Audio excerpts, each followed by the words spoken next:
Good morning, everyone. Welcome to Coffee, Buses, and Politics. I'm Alex. I'm a county councillor in Cambridgeshire County Council. We have today with us our usual guest, well, not guest, co-author of this podcast or live stream, Stephen Ferguson, independent county councillor. And I'm really, really pleased that David Landon Cole is back. We found him. Oh my God.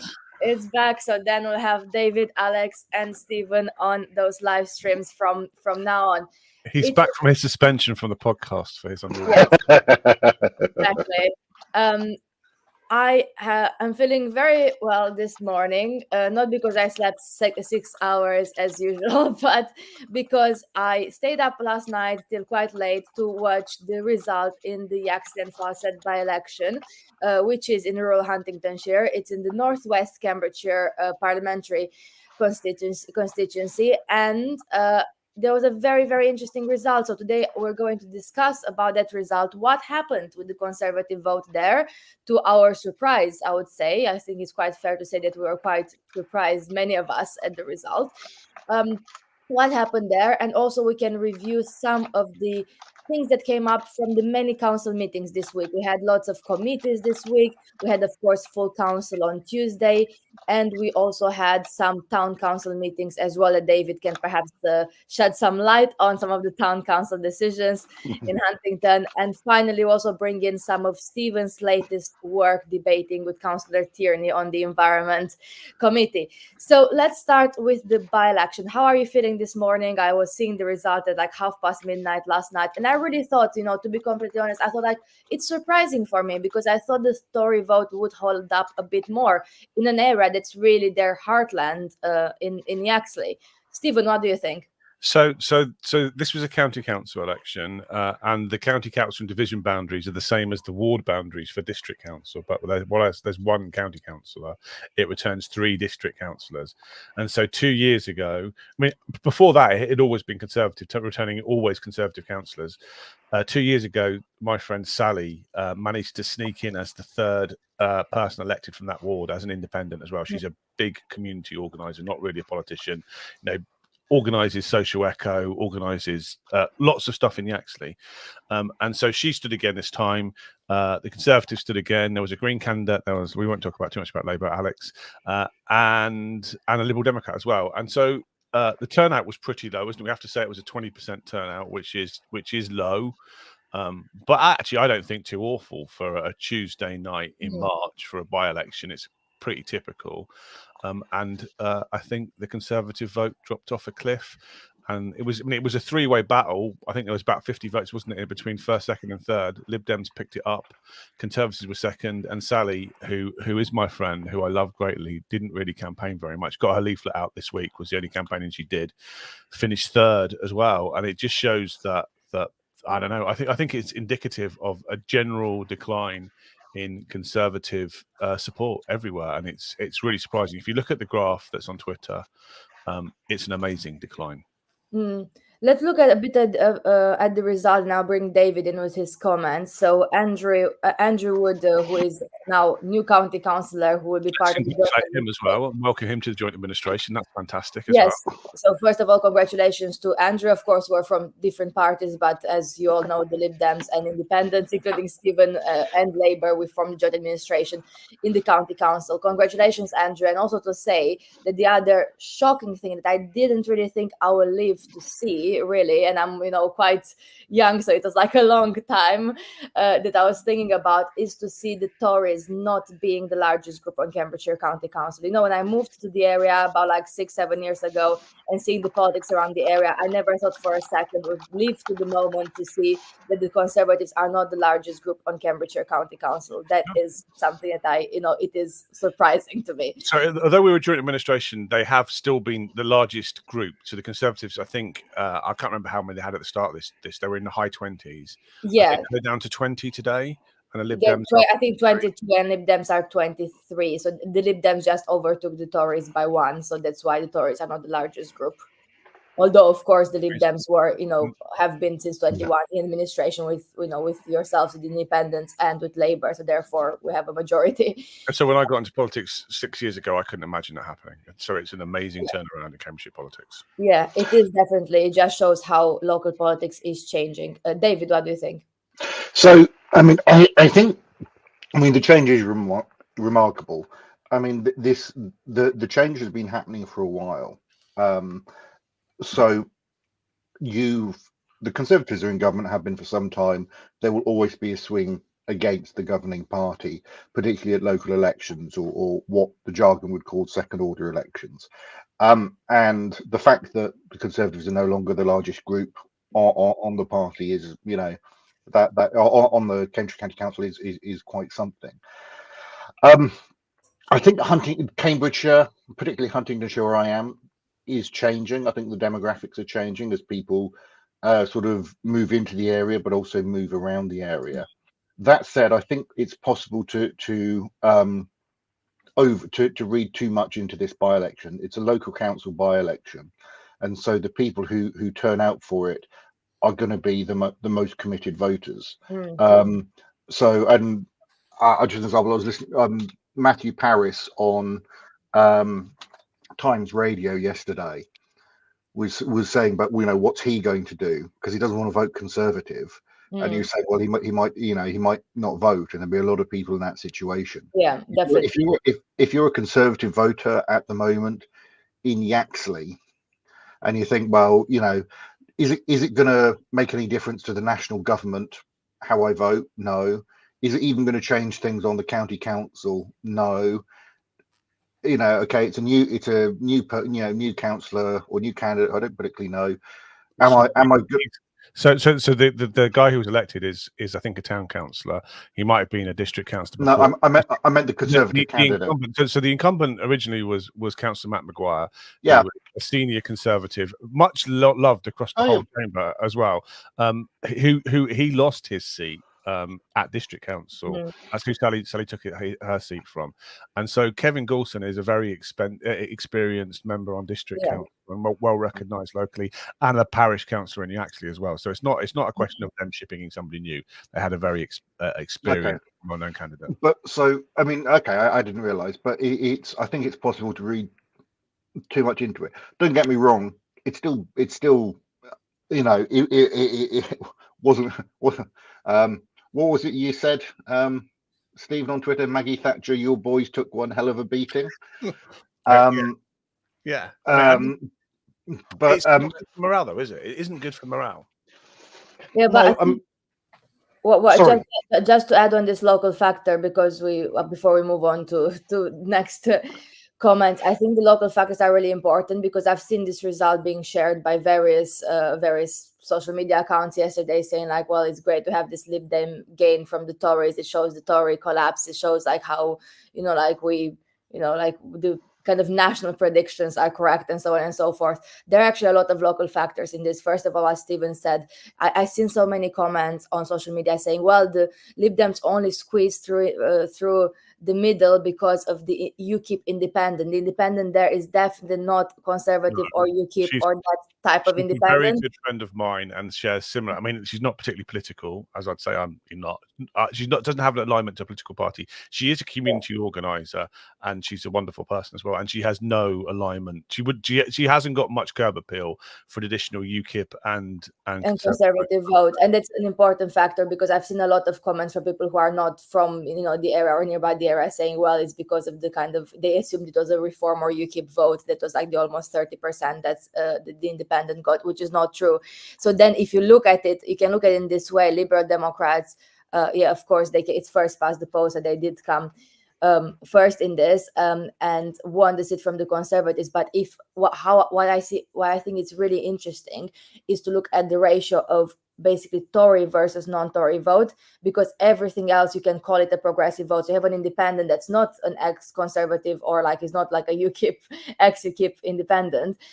You have obviously Labour and Greens, who to be honest didn't do much campaigning at all in the area. Like, I mean, the most campaigning was done by the Lib Dems, probably one of the reasons why they won as well, because they put a lot of effort.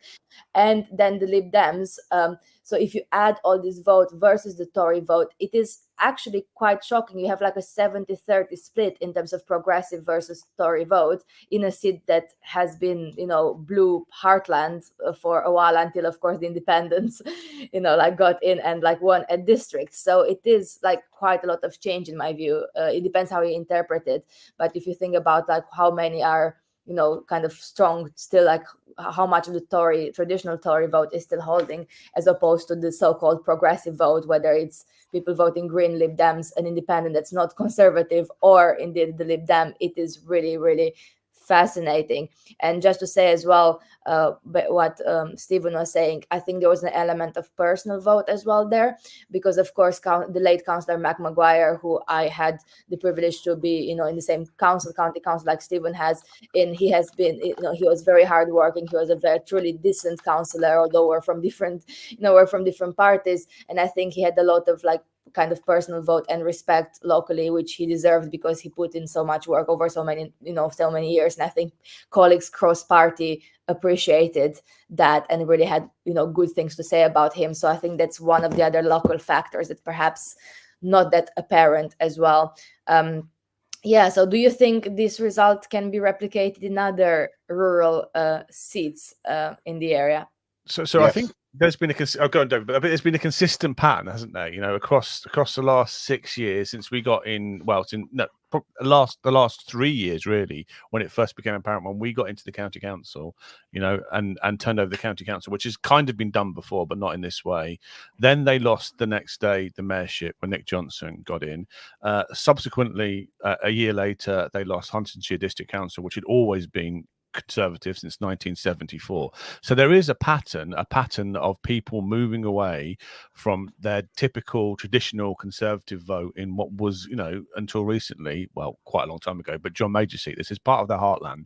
Jonathan Ginogly had one of the safest seats in the country. Alex has now disappeared. Can I just take this? Oh no, yeah, sorry, I'm sneezing. I'm not. Okay. I don't want to be sneezing on the record yet. By the fact, when Alex and I have been doing this together, we've had about 20 people watching sometimes. Now David is back. We're getting towards 200 people watching, which is a massive record for us. I think, and we're talking about extrapolating results, and it can only be that David is back and that Alex and I have been ruined by the yes, I think David, first of all, there are local factors. David is back. Then Stephen had, and I will ask Stephen about it. Stephen had a very, very got famous in the Hans Post again this week by telling off Councillor Tierney in committee. And of course, since our last live as well, I also became parliamentary candidate, so it might be like a small factor there as well. Congratulations, Alex, as well. Well, thank you. It's not like we have seen each other like before that. Yeah, but this is not on your patch. It's just across the board. No, it's northwest. But it's still Huntingdonshire as well at district council level. And I think this is a very good sign for you in your campaign, despite the relative collapse of the Labour vote. But that was because they didn't really put a campaign in, I think. But I'll just bring another point here in terms of the by-elections, because by-elections have a very short period to campaign. And I think that's why we see like perhaps sort of surprise wins. Because if you have, let's say, like 6 weeks to campaign for something, and let's say you're in the area where only the Conservatives ever put a leaflet or campaign, if any of the other parties puts in a lot of resource and effort, because we have such a low turnout in by-elections in general, like it's like 20% or under, if you actually put in the effort as, let's say, an independent or Lib Dem or Labour to actively campaign and like do a lot and like try to knock all the doors, let's say in the division of, let's say, 8,000 people, a lot of changes can happen. That's why a national point I want to bring in is that compared to elections, let's say in the 90s, a lot of, I think, more vote is actually a volatile vote than it's not. Now we have probably over half the people that are not kind of traditionally voting, as in my family always voted Tory, I'll vote Tory. My family was always a Labour support, they were always Labour supporters, I'll vote Labour. We have less of that, especially in the new generations. We have so many people who are like in between or undecided or not really, politics doesn't really affect, well, it obviously does affect everyone, but like people who are just not decided or not involved, or non-voters who become voters because of specific issues. And I think that's why what it really shows. Like in a by-election, we've seen this with mid-beds, like when Labour won, when no one thought that. We've seen this with Wellingborough. We've seen this with the national by-elections, that some of them that the Lib Dems won from the Tories as well over the time. If you put a lot of effort in an area where people haven't perhaps seen anything other than a conservative like piece of literature, you can have surprises.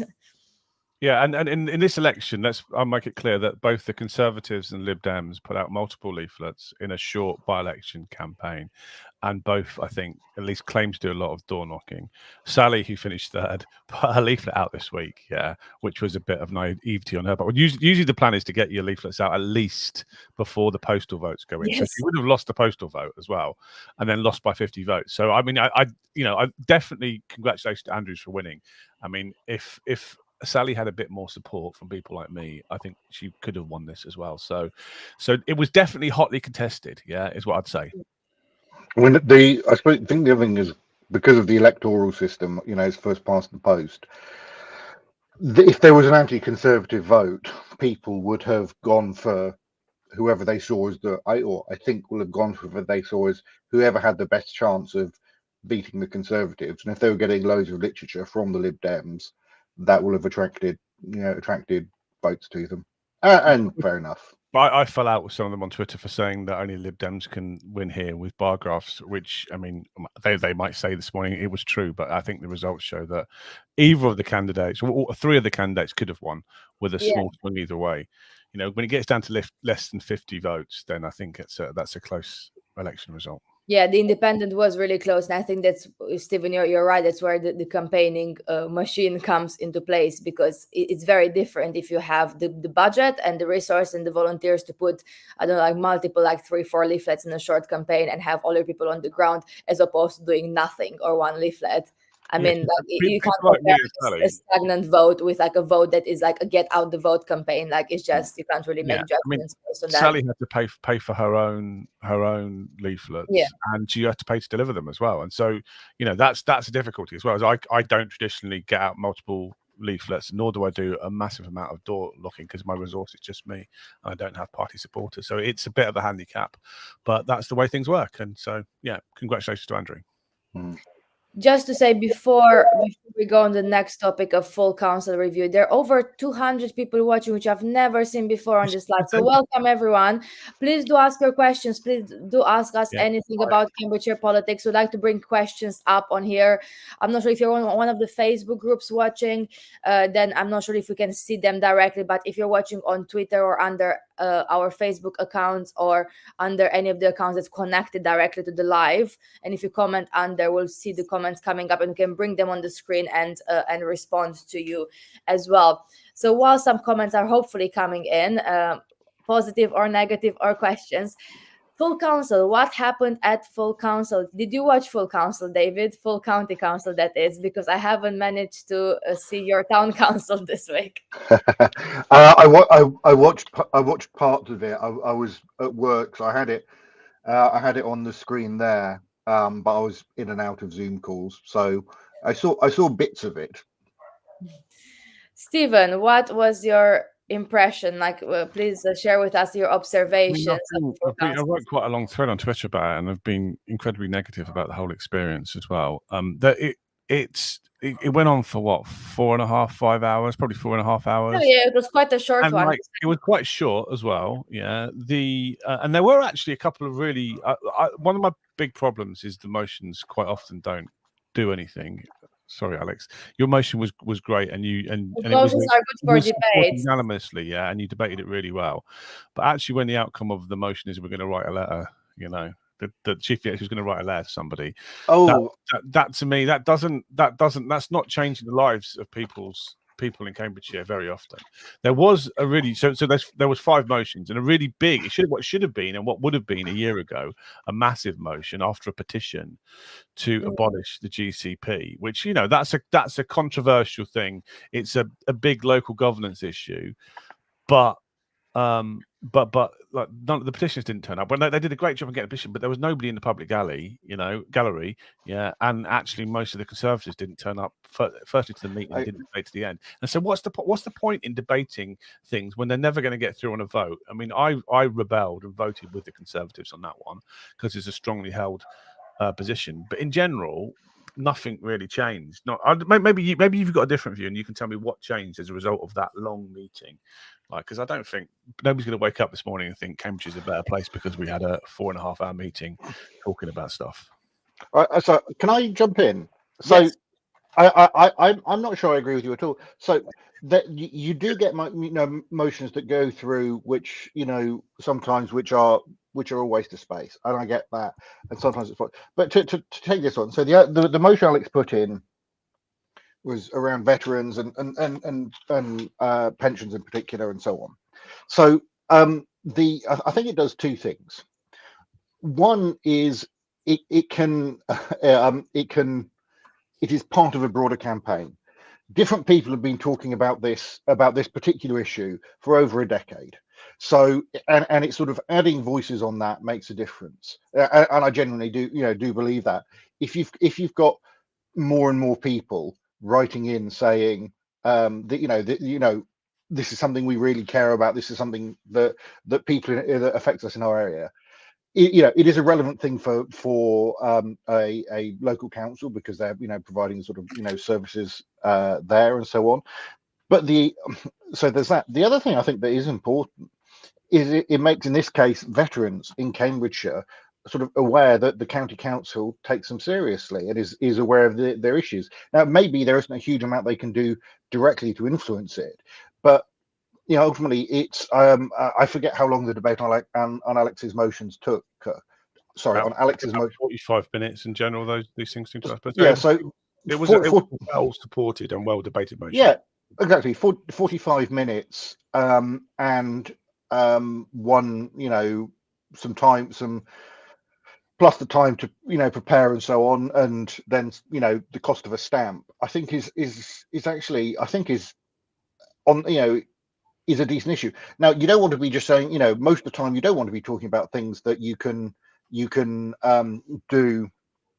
You can't directly influence, but I think on some things, I think it is really worthwhile. I don't think councils have to stick strictly to stuff that's going on in their remit, in their borders, as it were. It's a good question, because lots of councils have been completely derailed by the whole conflict in the Middle East thing as well, which I see lots of big, not in Cambridgeshire politics particularly, but in other councils that's caused a lot of issues, hasn't it?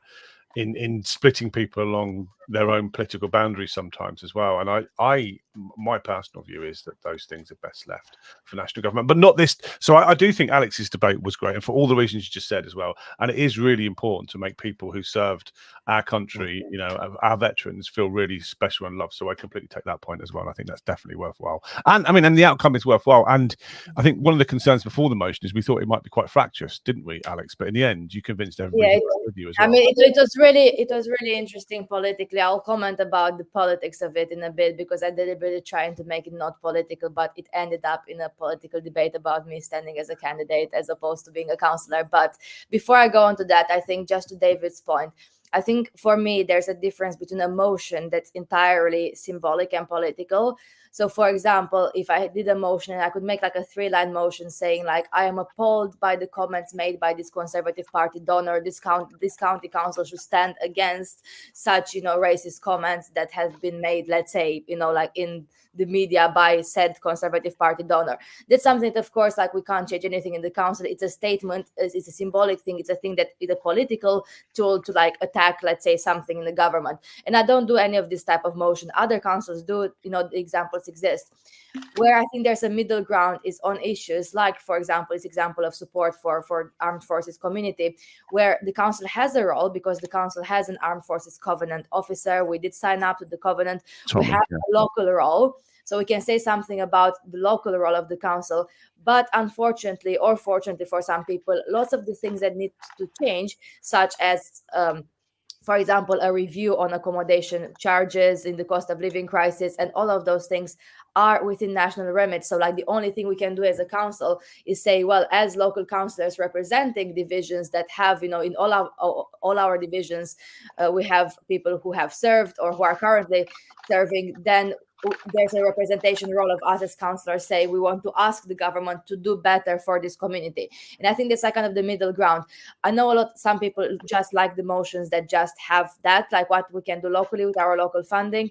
But then the question there is, if you're doing a motion that's not political in any way or is not asking national government for anything, then why can't you solve it in committee? Because surely if I'm doing a motion only about how I think we should deal with the highways issue, why I'm not debating it as a paper in the highways committee? And I think that's where you fall into the other debate of like, if you have a super local motion, just debate it in committee. You don't need to use the full council time to, grandstand on an issue. Yeah.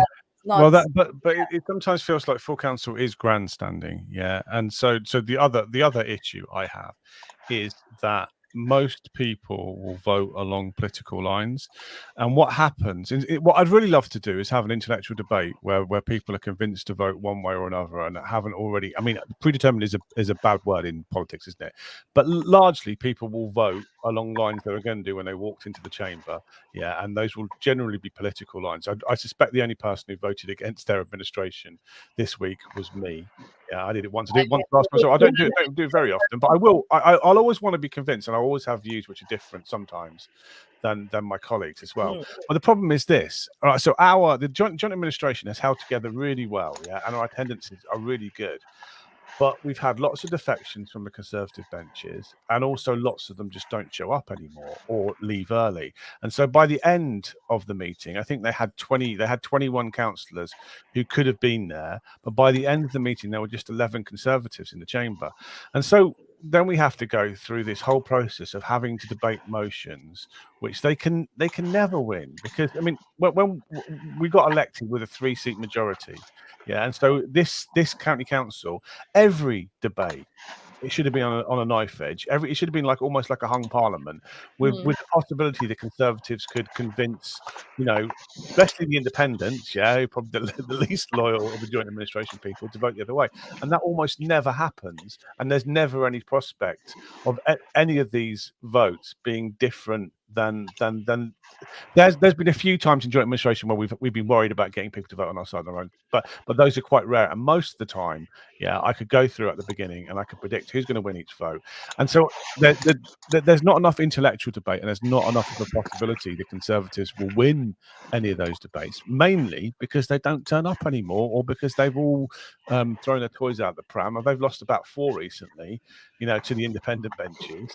Yeah, different types of independents than me generally, but that means they can't win the debates intellectually, and they don't have the quality of talkers. Well, their front bench is decimated as well. So Steve Count and Mark Goldsack are excellent speakers and debaters, yeah, but other than that, they're very limited in who they've got to speak to me. And your speech this week, Alex, was absolutely wonderful. I want to say that you used to, when I was chair of the county council, you used to fit like a 20-minute speech into 5 minutes.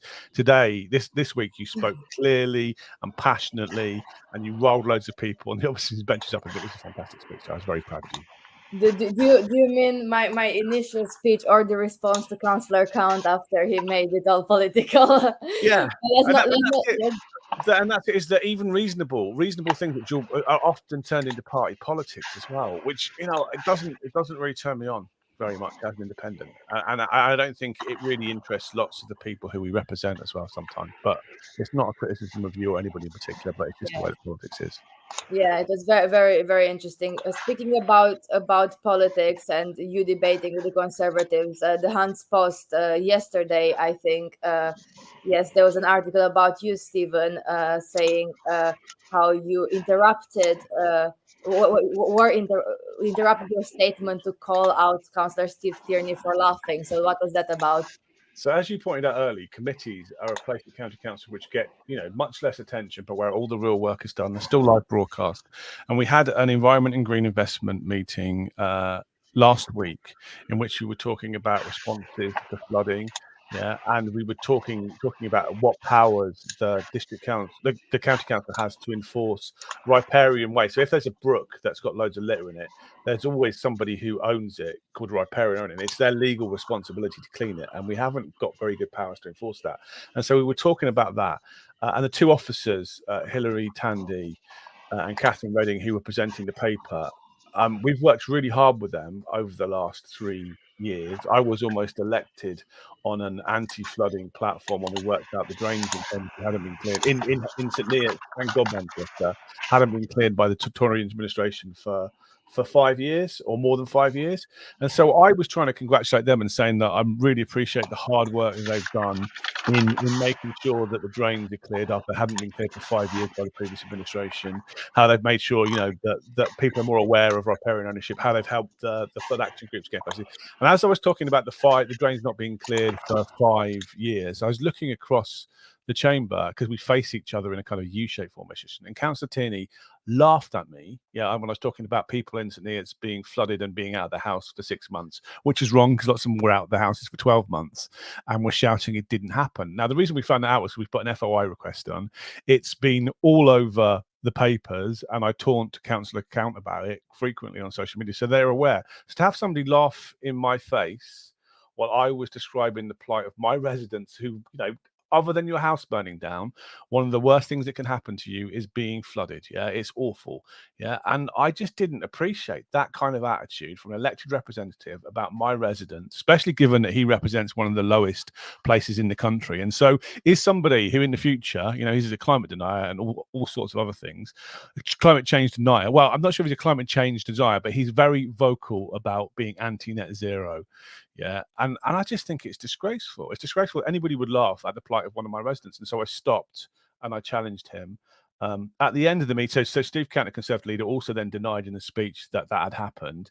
And at the end of the meeting, a guy called Tim Wiley, who is the chairman of our local flood action group, was listening to the meeting, rushed up to New Shire Hall and calmly confronted. He wanted to confront Tierney, but calmly confronted Steve Count and told him how he had written to Steve Count on numerous occasions about this freedom of information request. And the whole thing was just a disgraceful party political stunt, and I hated it as well. And it made me feel really upset and really unhappy.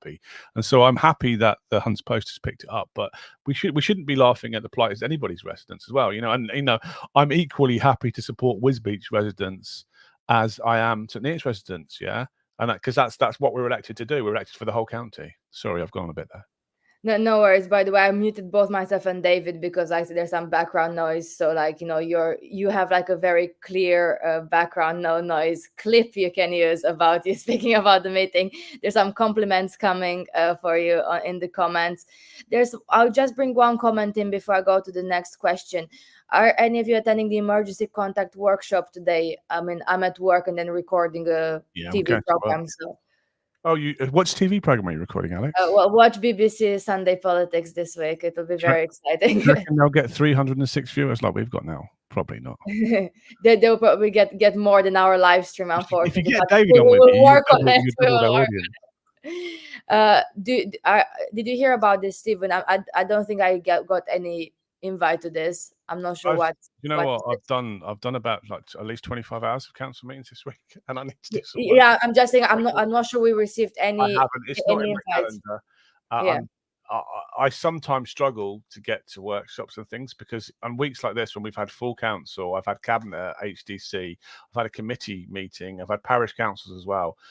I struggle just to fulfill my other life commitments as well. So I can't always go to these things as well. But hopefully it'll be rerun again because it's the sort of thing that I'd like to be involved with.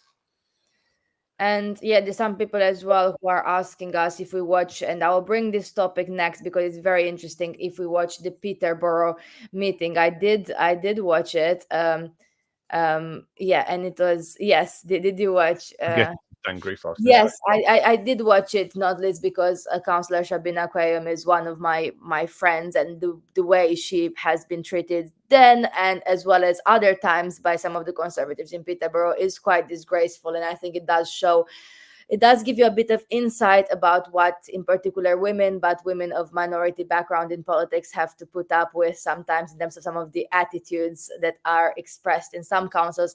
I think personally, like looking at the state and the chaos of the Peterborough meeting, I felt quite lucky to be in Cambridgeshire, because personally I haven't experienced, I mean, although people do sometimes do a little bit of political attack, which are they're perfectly entitled to do, I don't think I experienced anything like Shabina has experienced in council, and I'm very lucky for that. I don't think it would happen with somebody like Sebastian in the chair as well. I think we're so I watched that debate, and it's really, because I think on everybody's standing orders or in everybody's constitution, there is, even at town council, David, I guess, there is an opportunity to vote to stop a councillor from speaking for the rest of the meeting. But I've never contemplated using it in my time as chair of county council or as mayor of St Neots. And I've never seen it used anywhere as well. So it's an extreme measure, and because it's quite difficult to get the majority of the chamber to vote for you, and on a motion like that. And so yeah, it's incredible that actually happened, and showed just quite how bad the behaviour actually was. David, you're on mute. Sorry, because I muted both of us. I'm muted. Sorry. We want to reuse this, so I do the sound should be. No, of course. Yeah, go on. What do you think about Peterborough?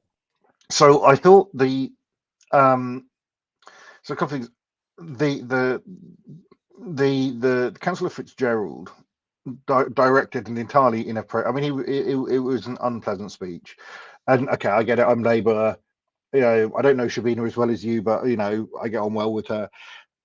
So of course I'm going to say this, but I thought Councillor Fitzgerald's comment was completely inappropriate. I'm afraid I don't think the chair handled the meeting particularly well.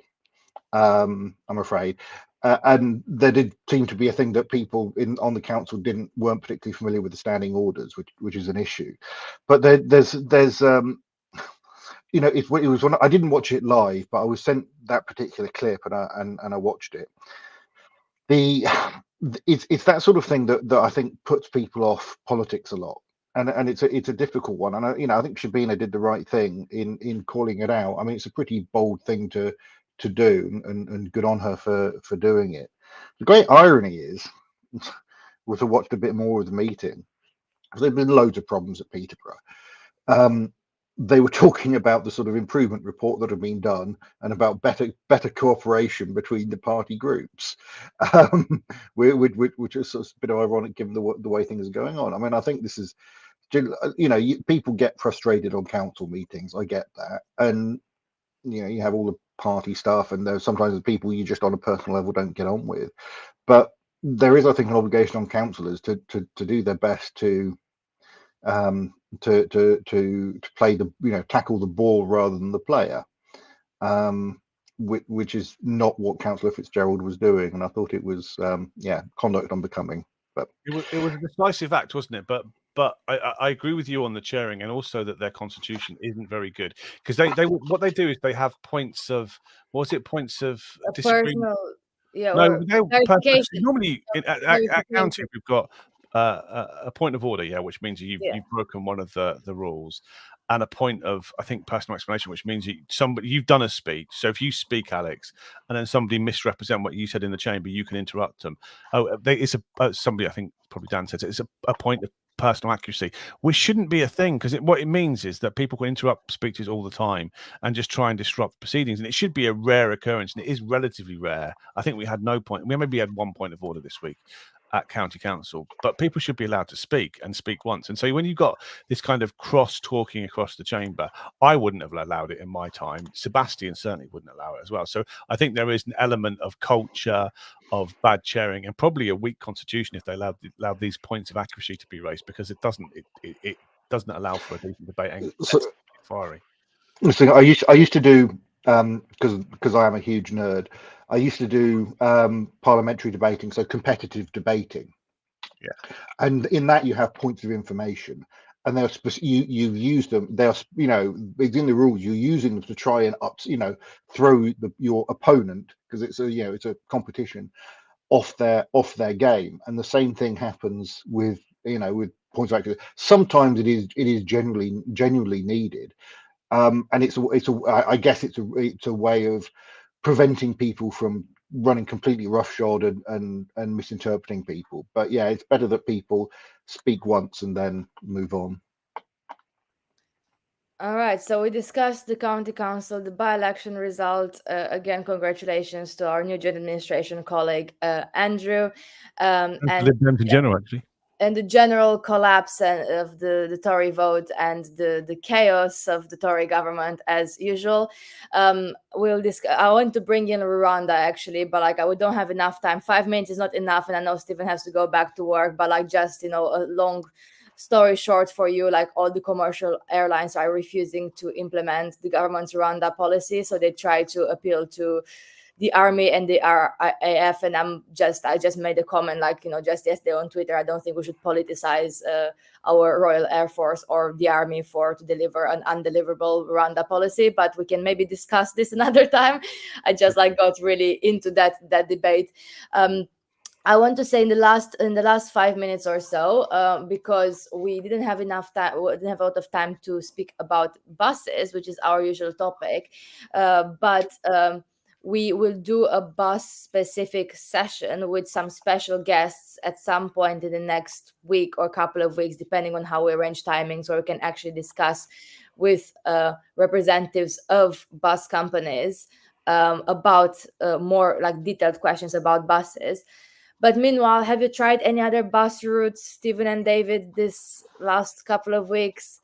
Any other comments about buses? I've taken a 905 into Cambridge recently I had to go to Cambridge to get my work path updated after I lost it. And so it was by far the best and simplest way to get to Cambridge and back. And I really enjoyed it. Oh, So unfortunately, I can't remember the number of the bloody bus, but I was on holiday. So I was in my home county of Somerset.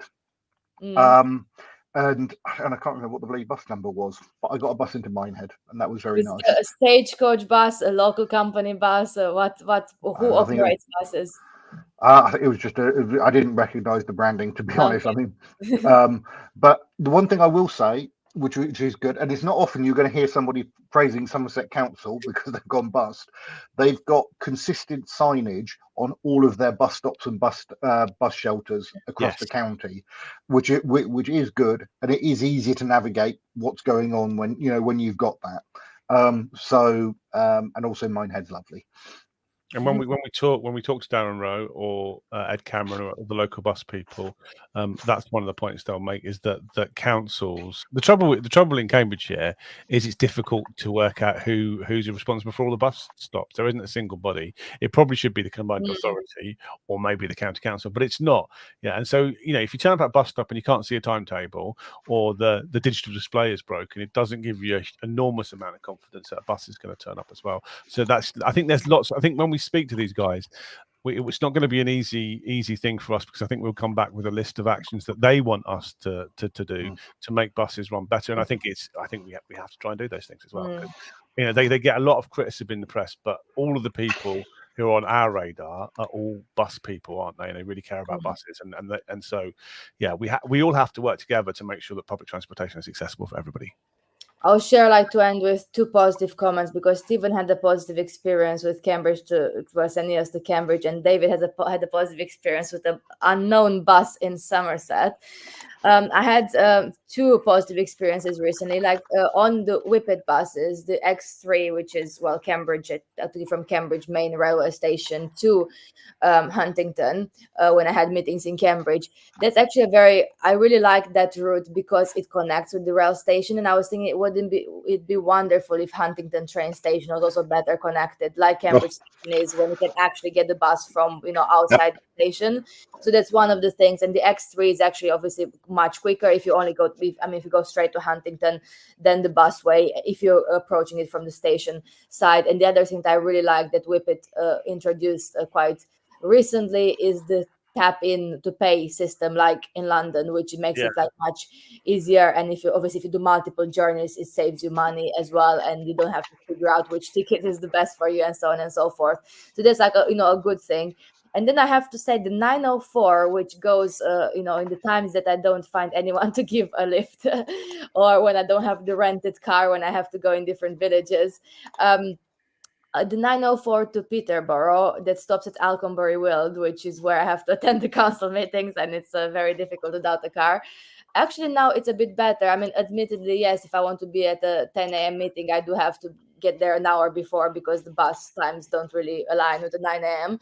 However, I find it much more reliable and much better than, like some time ago. So I actually quite enjoyed 904. It takes only fewer than 15 minutes to get from Huntington to Alconbury Weald. And yes, I think it's quite a good service now, although it would be good to be a bit more frequent in the morning times. But I think it is actually, quite a good way. Although some people think you can't possibly reach Alconbury without a car, actually it is possible from Huntington if you're a bit flexible with your start time, I guess. And can I just jump in because I've checked? 15 operated by First Bus, but the branding is Buses of Somerset. Yeah. Oh, so it's a franchise then, or some sort of arrangement? There must be some sort of arrangement, but I don't know the details. But it was a 15. Yeah, it will be interesting to compare it. That's a question, I think, for our focus on buses session about the different models of franchising, enhanced partnerships, and how it works in different areas where those models are already implemented. Any final comments? So we're currently on 340 viewers, which is probably an underestimation as well, which is massively bigger than any number we've got before. So if you're watching this for the first time, we try to do it every Friday morning at the same time, don't we? Yeah. And we are always usually as ill prepared as we are this morning as well, and we just ramble and talk about local politics as well. But I'm thrilled to have so many people watching. It might be to do with David being back. It could be to that you're now a parliamentary candidate, Alex. So people are probably waiting for you to say something controversial they can bash you over the head over as well. But yes, please do make the clips. I can defend everything that I say, so do not worry about that. Can I just jump in with one last thing? People may have seen that tragically Mike Goff was killed in a cycling accident last week. He was, I mean, I'll be honest, I didn't know him personally, but he's very well known and liked across Huntingdon and across, and beyond. Very much active in the cycling community, and our thoughts go out to his widow now, Hazel, and I mean, I've unfortunately cycling is still not as safe as it should be. One of the things that sometimes you may have seen are ghost bikes, which is the bike spray painted white to mark where somebody's been killed in a cycling accident. The last message that Mike sent to a mutual friend of ours was discussing putting up a ghost bike for someone else who'd been killed in a cycling accident. He did a lot for cycling and active travel. He was a sort of serial volunteer as well. I just wanted to mention that and to mourn his passing. Yeah, incredibly sad, and like you say, there's been a few cycling fatalities in and around Huntingdon recently, hasn't there? And it's something we need to continually think about as well. So definitely our commiserations to his family, and it's a really, really, really sad news. And you've really upset me at the end of this podcast now as well. Yeah, on a positive note, but condolences to his family. I've seen the news. It's very sad, and it just shows like how much work there is still to be done to actually make all our roads safe for all users. And it's fair to say that in some people might think like, well, in Cambridge is safer than in Huntingdon, but it really depends where you are. And for all of those things, they're like really local level measures that we need to take, and we need to think about like each town as with its specifics of the town and like what would make it safer rather than like a one size fits all, although like I quite support 20 mile an hour in some areas, but like instead of just saying let's do this everywhere, is just looking at what works and in what places and what is actually needed to improve safety for all road users, because ultimately if we're improving safety for one type of road user, we kind of improve for everyone, because everyone is at a risk. I see some more comments about buses and railway stations, but we'll leave those for our next week, when hopefully we will find a time to have a session on buses. Next Friday is it's the Easter holiday weekend, and Friday, I mean, probably I'll just be working on my campaign, to be honest, but we won't do a live on Friday, so we will advertise. If you look at my Facebook page or Stephen's or David's, we will like put the time when we do the next session, but from the week afterwards we'll try to stick to the 7:30 a.m. on Friday morning. Yeah, now that it works. When are you on proper TV? On Sunday. BBC Sunday Politics, 11 a.m. Please do. So please watch out for Alex if she makes any faux pas, so we can hold her to account on the next one of these as well. Yes, definitely. Make sure you are recording it. So who's interviewing you? Do you know? Where's the BBC Sunday Politics panel? Like, I haven't. I mean, it's not announced yet. So yeah, you'll get to see it on Sunday. How exciting! Well done. And it'll be very fun. But so yeah, make sure you clip it, Stephen, so you can attack me in those Facebook ads paid for. I will be. All right then. Thank you both. Have a Friday, everyone. Thank you, everyone, and thank you to the 356 people who are watching. This is amazing. Like for a live that has zero preparation, and we just literally say whatever crossed our mind. I was up all night. See you later. Bye. Bye.